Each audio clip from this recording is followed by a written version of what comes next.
মাত্র ৬,০০০ টাকা খরচ করে কিন্তু আমি এই মুরগির ঘরটা করেছি। তো ১০০ মুরগির ঘর কিন্তু শুধুমাত্র ৬,০০০ টাকা খরচ করেই কিন্তু আমি এই ঘরটা করে ফেলেছি। তো কীভাবে ৬,০০০ টাকা শুধুমাত্র ৬,০০০ টাকা খরচ করে ঘরটা করলাম, তো চলুন হিসেবটা দেখিয়ে দিই কীভাবে ঘরটা করেছি। তো প্রথমে এই যে পাটকাঠি ও কাগজ কিনেছি আমি। পাটকাঠি কিনেছি আমি ৫০০ টাকা দিয়ে, আর কাগজ কিনেছি ৩০০ টাকা। তো ৮০০ টাকা এখানে খরচ হয়ে গেল। আর বাঁশ লেগেছে টোটাল ৫ কেন। তো ৫ কেন বাঁশ কিনেছি আমি ১২০০ টাকা দিয়ে। তো ১২০০ আর ৮০০ ২,০০০ টাকা।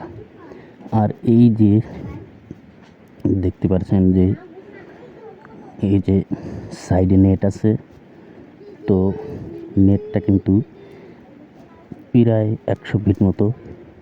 তো ১০০ ফিট নেটে খরচ পড়েছে আমার ৪,০০০ টাকা মতো। তো এইখানে চলে গেল ৬,০০০ টাকা।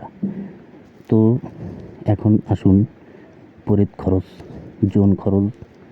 কিন্তু আমি জোনটা এই ঘরটা নিজেই তুলেছি, তো তার জন্য আমার জোন খরচ লাগেনি। তো আপনারা যদি জোন দিয়ে করেন তাহলে কিন্তু আরও ১২০০ টাকা লেগে যাবে। তো আমি নিজে করেছি, তার জন্য ১২০০ টাকা বেঁচে গেছে। তো এই যে নিচে ফ্লোরে যে মাটিটা লেগেছে, এই মাটিটাও আমি নিজেই কেটেছি।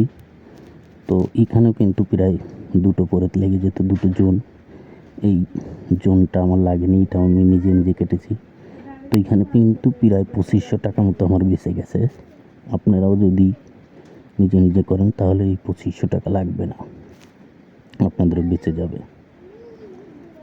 তো এই যে আমি ১০০ বাচ্চা নিয়ে এসেছি।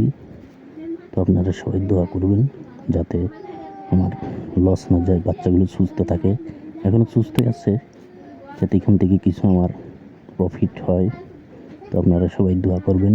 আর ভিডিওটা যদি ভালো লাগে ভিডিও দেখতে লাইক দিবেন, আর কমেন্ট করে জানাবেন ভিডিওটা কেমন লাগলো।